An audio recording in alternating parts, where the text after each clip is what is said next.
So on today's episode of Just Ask Benny, you can see that I'm in a hallway and we got a light fixture. Okay, let's go. Nothing. The other switch. Nothing. Again. On.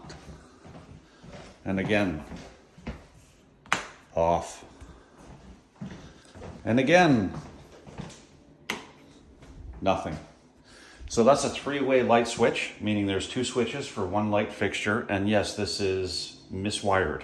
Invariably, what's happened here is the house was built with three-way wiring for the sake of controlling that light fixture.